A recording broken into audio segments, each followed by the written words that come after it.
នេះជាផ្សារមួយកន្លែងណាដែលអ្នកទាំងអស់គ្នាអ្នកខ្លះក៏គាត់ស្គាល់អ្នកខ្លះក៏គាត់មិនទាន់ស្គាល់នេះជាផ្សារដូនបាជំរាបសួរក៏ដូចជាសួស្តីទៅកាន់ពុកម៉ែបងប្អូនដែលកំពុងតែទស្សនាផងដែរគណៈពេលនេះខ្ញុំកំពុងតែថតក៏ដូចជាបង្ហាញនៅទីតាំងមួយចំនួនដែលពុកម៉ែបងប្អូនខ្លះក៏គាត់ស្គាល់បងប្អូនខ្លះទៀតក៏គាត់មិនទាន់ស្គាល់ទីតាំងមួយនេះកន្លែងមួយនេះដែលខ្ញុំមកថតនេះគឺថាខ្ញុំមកថតកន្លែងផ្សារដូនបាដោយសារតែមានបងប្អូនយើងក៏គាត់មាន comment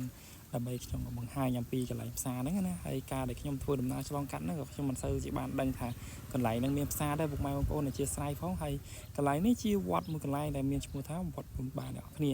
ហ្នឹងហើយពុកម៉ែបងប្អូនមកវត្តយើងទៅតែបញ្ចុះស៊ីម៉ាហើយផងដែរ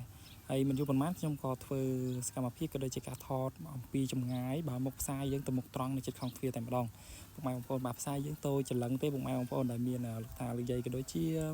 បាទអ៊ំម៉ែក៏តែងតែយកបន្លែយកនំយកមកលក់ហ្នឹងណាឥឡូវយើងក៏ធ្វើដំណើរក៏ដូចជាបង្វិលកាមេរ៉ាបែរមុខទៅខាងកើតបន្តិចបាទហើយផ្លូវទៅខាងកើតនេះទៀតគឺយើងឆ្ពោះទៅខាងស្រុកកោះក្លយើងទៅតែម្ដងពុកម៉ែបងប្អូន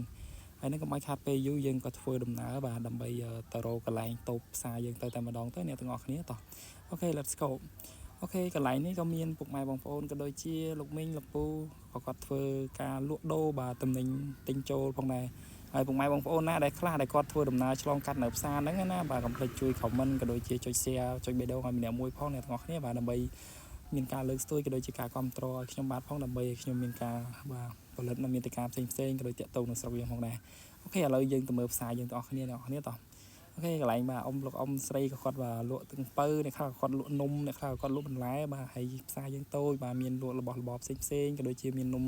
បាទនំខ្មែរយើងផងដែរបងប្អូននេះបាទមាននំក្រូចនំកងណាហើយមានចេកមានអីបងប្អូនអើយបន្ថែមនិយាយរឿងនំកងឬក៏នំ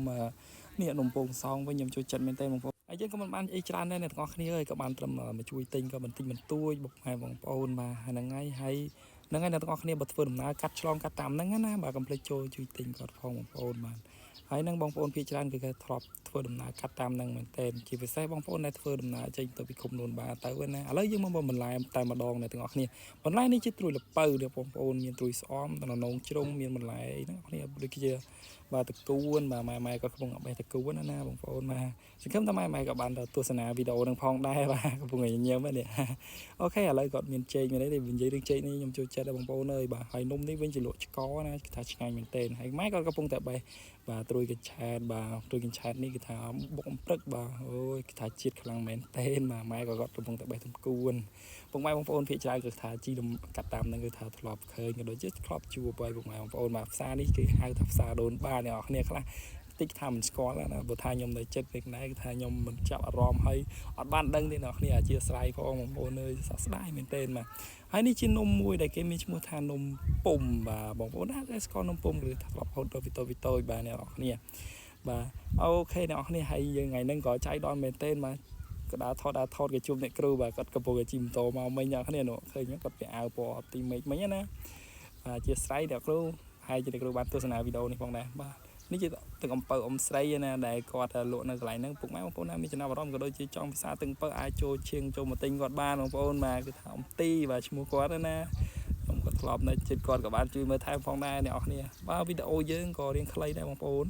បើសិនជាពុកម៉ែបងប្អូនពេញចិត្តបាទកុំភ្លេចជួយចុច share ក៏ដូចជាចុច like វីដេអូឲ្យខ្ញុំបាទម្នាក់មួយផងដើម្បីផ្ដល់ជាកម្លាំងចិត្តបាទអូខេអរគុណច្រើនបាយបាយ